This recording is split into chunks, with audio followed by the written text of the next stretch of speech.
It's time for Back Pages tonight here on Sky Sports News, bringing you a first look at the sports stories in the morning's newspapers. Joining us are the Daily Mail sports feature writer Riyadh Al-Samurai and the Times Northern sports correspondent Martin Hardy. Welcome to you both. Let's quickly run through the back pages, and we'll start with a focus on The Guardian. They lead with England's big win over the Netherlands with the headline, "That is our DNA. Resurgent Lionesses ignite Euros campaign." They also carry the England cricket story. Ben Stokes backs Jofra Archer to find the magic after his recall 4 years away from the Test side. How about the inside pages of the Telegraph Sport? Tom Gary writes how Verstappen Sr. put the final nail in Christian Horner's coffin at Silverstone last weekend. The Times also focuses on Christian Horner. Tears over his shock Red Bull exit. They've got a great image of Lauren James celebrating the first of her 2 goals with Alessia Russo as England ran riot against the Netherlands. That is how you bounce back, it says. And the Sun also leads with the major Formula One news. The headline, Horn Blow. They also have the Club World Cup semi-final. Belly's going to get you as PSG thrash Real Madrid.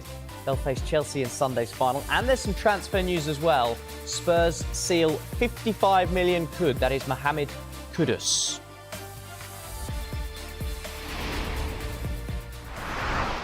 And let's start with that brilliant performance from England and the Lionesses. 4-0 over the Netherlands. We'll start with the Guardian's focus. Martin and Riyadh. I'll start with you, Martin. I like the quote that's been pulled out. That's our DNA. Serena Wiegman referring to that 4-0 win as proper English. Yeah, I was watching Steph Houghton, who I know before the game, and when she was talking after the defeat to France in the first game, she had said tournament football is all about staying calm, whether you lose or you get beat. So I'd like to follow that rationale in terms of let's not get carried away by this one victory against a Dutch team that looked limited for periods. Don't get me wrong, the energy of the England team was far better. The hunger was there, the desire, and in Lauren James, there is a brilliant footballer. And whenever you watch football, there's one or two players who seem to play the game at their pace. They do whatever they want to do. And that first goal she scored, just cutting inside and then crashing the left foot shot in the top corner, was calmed everybody down and was a goal of real quality that possibly will be one of the best goals of the tournament. For goal 2, I think Van Domsela could maybe do better. For goal 4, definitely. The Dutch defence wasn't something that looked particularly reliable, and even though it's potentially a great ball for the first goal, I'm not quite sure the centre half steps up and allows England to break through. So there were weaknesses in the Netherlands team, and I think we just need to keep it in context a little bit at this stage. It could still be Sweden in the next stage if all goes to plan. And from watching them either last night or the night before, that will be a very difficult game again. What was good today was the movement of putting James from a central position where she hadn't had the impact out wide. The energy of this England side, the hunger, you could see that in the celebration afterwards. But just in this country, we kind of go haywire with a defeat or a victory. So if everyone could stay a little bit calm, it was a lot better. But it will need to be a lot better still to think about getting anywhere near winning this competition. Yep, so it's good, but it's not good enough for for Martin. It can still be better. Lionesses liftoff is the focus in the Daily Telegraph, Riyadh. Lauren James is taking a lot of the column inches here, but we should give a mention, I think, to Alessia Russo, who got a hat-trick of assists. She was brilliant. I'd probably say the same about Stanway as well. But look, I think it's natural when you look at someone like Lauren James to funnel it in her direction, aside from that goal, which Martin rightly suggests would be the goal of the tournament. I thought it was brilliant. But we all love that kind of mercurial player, a rainmaker, someone who can really generate something out of nothing. And I think going to what Martin said about the positional shift as well, I think that's a really smart move by Wiegman. I don't, as we often see with some of the best creative players, I don't think there's an enormous onus within her game on putting in a defensive shift and leading the press. And I thought the pressing aspect of the Lionesses tonight was superb. And her being out on the right, I think that reduces some of the emphasis on that part of her game and really frees her to dominate opposition, terrorize fullbacks, and it's what she did very well tonight. But I think in a kind of broader sense around this team as well, look, can't forget how poor they were against France, and that coming on the back of all of this narrative that we saw just prior to the squad announcement. You've got 3 players suddenly withdrawing from the international setup. But there will be people who follow the Lionesses far more closely than me who are looking at that and just starting to wonder, is this going to be a tournament too far for Wiegman, for this group? How are they going to look? How are they going to look out there? And when you watch that France game, you do fear the worst. Now, with all of that in mind, watching the performance that they put in tonight, which it was excellent. It was against, I would say, a reasonably poor Dutch side, but that wasn't a team that no longer wishes to play for a manager, and nor should they. She's sticking around, but that has been the chatter in dispatches in the past few weeks. How secure is her position? What is her popularity with the players? Now, you can imagine a scenario after that France game where all hell breaks loose, the team completely withers and folds, but we didn't see that at all tonight. They've got Wales next, and with the greatest of apologies to my extremely Welsh wife, looking at the form guide, I think that's going to that favours England on paper. So they're suddenly in a good position. Again, as Martin says, Sweden, if they're the next opposition, I think that would be the reality check. But compared to where they were after the France game, it's a drastically better outlook. Yeah, there's Welsh and there's extremely Welsh, and that's the category that your wife slots into. The Times focuses on that's how you bounce back. There was an element of fear among some fans, some people who sit in this chair, myself, because England knew that if they lost, in effect, they were out of the tournament, and they showed absolutely no fear, Martin. Yeah, that is the major plus for this tournament football. We saw when Argentina won the Men's World Cup that you can lose your opening game and still win the competition. However, you have to bounce back and turn everything around pretty quickly in game 2. And the attitude and the confidence and the aggression and all those characteristics you always turn to in a team that needs a result were there right from the start. Putting the Dutch on the back foot, showing a willingness to play for each other, showing that desire that they are still with a manager who, as Reatha has said, there have been questions about, and she will remain in charge. Obviously, we think she will. Who knows what happens at the end by the end of a tournament? But it was a show of strength behind her and the style of football. You could see that on the camaraderie on the bench at the end of the game, and you saw that delight amongst the players, but it wasn't over the top, which was good to see because there's a lot more to come in the tournament. But yeah, a lot to be positive from in light of the start that was made. It's kind of put France to bed, and now in theory you can go on and have a good shot at this tournament. Look ahead to extreme Wales in the final group game. Let's focus on the Club World Cup. I think organisers, Gianni Infantino, those at FIFA, will be absolutely delighted with the final that's been served up. Paris Saint-Germain casting aside Real Madrid, and the headline in the Sun Sport, Bele's going to get you. Ousmane Dembele put on a real show in their 4-0 victory, Riyadh. It's excellent. Ruiz was excellent. I mean, that entire team, we've been talking about this all season through the Champions League run as well. I think if they were to win, and obviously Chelsea makes it an interesting final from sort of a parochial perspective as well, but if they were to win, I don't think there would be any dispute really about the best club, who the best identity of the best club in the world is. Like, you don't see that happen to Real Madrid very often, let alone being blown away inside 25 minutes. But Dembele's a star. Ruiz is a star. Doué's a star. You can go through that entire starting 11. I think it's the best midfield in the world as well. I can't get enough of watching PSG, which is the single reason why I'd watch the Club World Cup, which I still consider to be an utter nonsense, by the way. But it will be a final that I'm very interested in watching. Just looking back at their last 7 games, Martin, we go back to the Champions League final. PSG smashed into 5-0. Atletico Madrid at the Club World Cup 4-0. They beat Bayern Munich 2-0 and they beat Real Madrid 4-0. That's 15 goals without reply against absolute elite of European football. This is a frighteningly good team. Riaf made a good point there.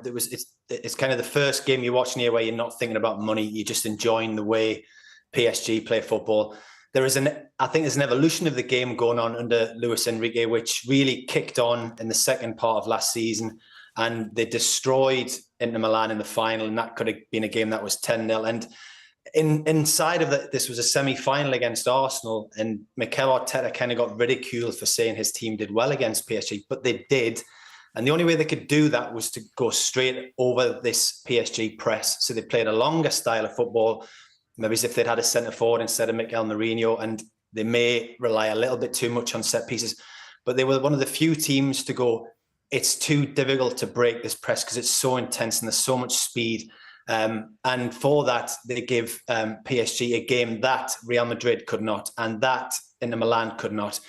I think the last time I was on, Matt Law had done a piece saying Chelsea wanted 9 forward players, be that a wide player or a centre forward for next season.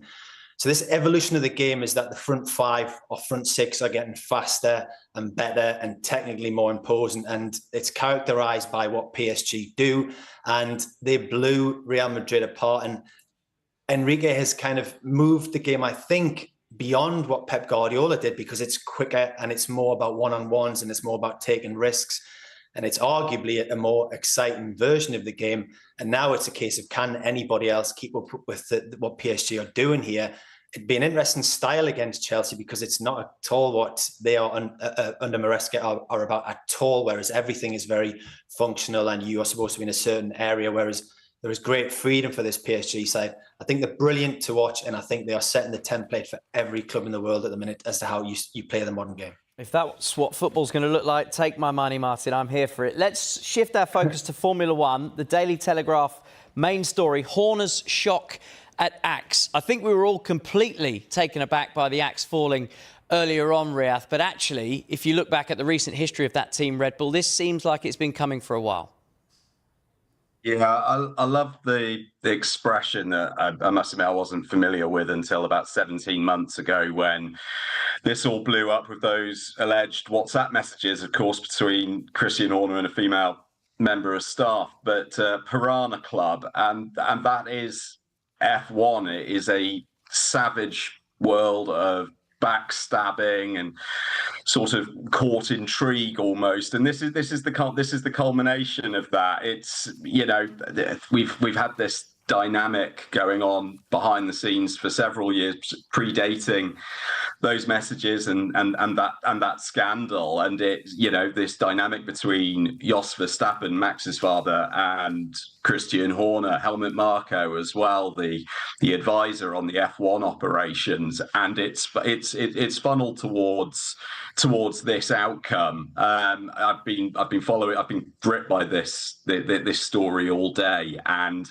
you know, what will be the implication around Max Verstappen? Is this going to be something that determines whether or not he stays? He did a very good interview with my colleague John McAvoy the other day, in which he said he would be staying. I'm now looking at that one. Did he know something was around the corner? I think it should be stressed. His personal relationship with Horner seems to have been largely amicable. He's done a tweet thanking him and sort of, you know, really paying tribute to what they've won together. And I think that's something that's probably got to be stressed in all of this, because Horner is a divisive individual. Some would say smug, some would say other things that are far less flattering, but he has been extraordinarily successful. He came into that role when he was 31 years old. He was the youngest team principal in F1, and through 20 years, he has overseen the Vettel, the Verstappen eras. He has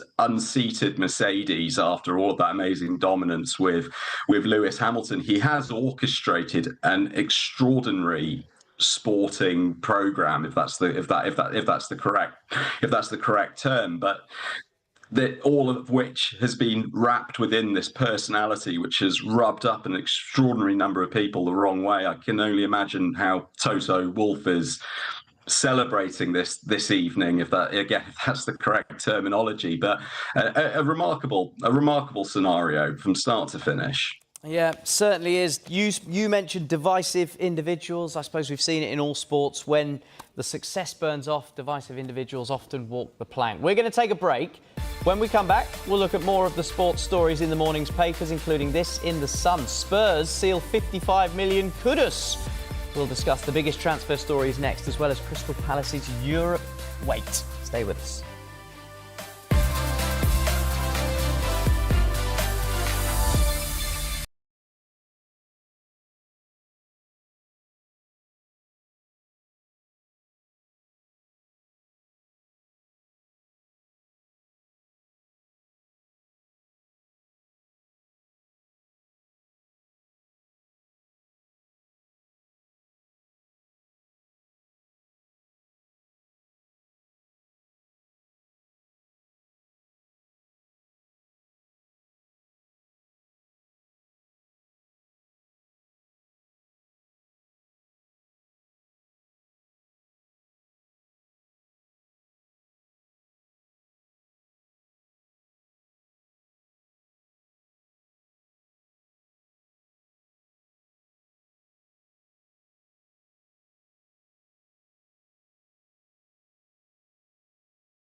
You're watching Back Pages tonight. Welcome back to the Daily Mail sports feature writer Riyadh Al-Samurai and the Times Northern sports correspondent Martin Hardy. Let's go straight back to The Sun and focus on transfer news. Martin, I'll come to you on this one. Tottenham seal £55 million Kudus. There was a couple of other players they were interested in, but they seem to have now fallen on the West Ham starlet Mohamed Kudus. Is this a good signing, do you think, for Tottenham?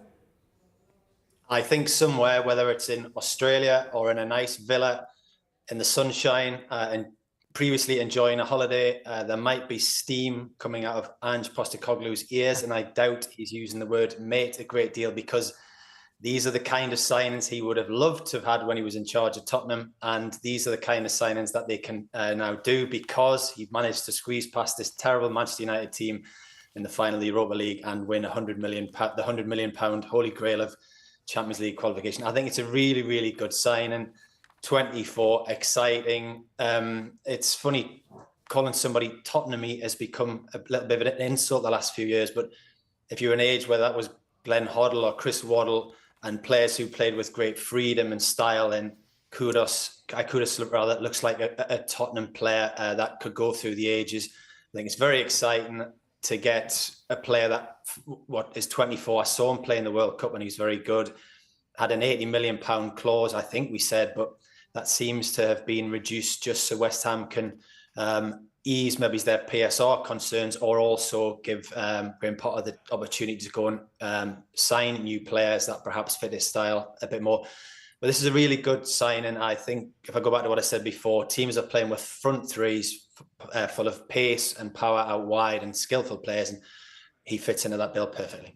Yeah, so Matt Law also has that story in the inside pages of The Telegraph. And Matt's also written about Arsenal closing in on Noni Madueke from Chelsea. He could well end this summer as a club world champion and move to one of the favourites for the Premier League, Riyadh. Yeah, be quite miserable about this, actually, and same with Kudus, who I think is a very good player. I think the kind of prices that are being spoken about for both Kudus and Madueke, I feel like are on the high side, sort of north of 50 million. I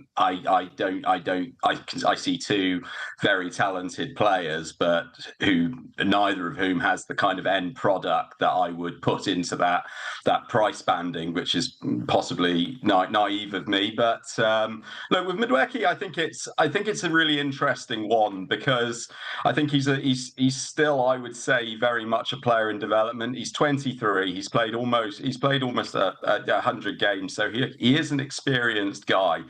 When I've watched him, and I've watched him a lot, I see a guy who still requires 5 or 6 really quite good chances to finish one. I don't know where he naturally fits in with, say, Arsenal, and if his favoured position is on the right wing, well, they've got Saka, so that would make him a backup option on that side. You've got the Martinelli scenario. I think they've decided to move him on potentially.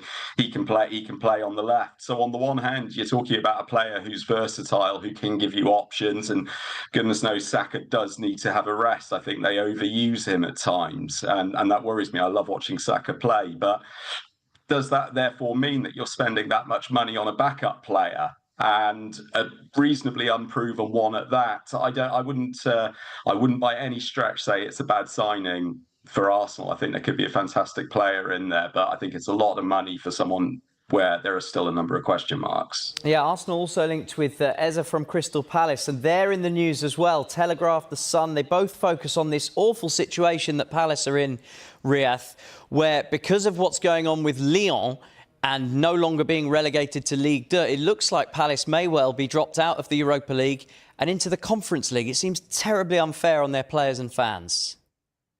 I can imagine it's absolutely heartbreaking. You've got a club that's celebrating a historic moment like that. You go from that Wembley sort of euphoria to falling out on a rule which, if we're to be frank about it, it feels like it's been circumnavigated quite successfully by other clubs in the past, and now it feels like this is the moment that UEFA say, this is our letter of the law and we are absolutely holding to it. It's hard to floor administrators who do that, but when it has been sidestepped by clubs in the recent past, it does make you wonder why suddenly Palace are the team that are being made an example of. This Lyon situation's fascinating, fast moving. I think I was on the show a couple of weeks ago when they were relegated. Now they've been reinstated, and the sort of knock-on effect this is having on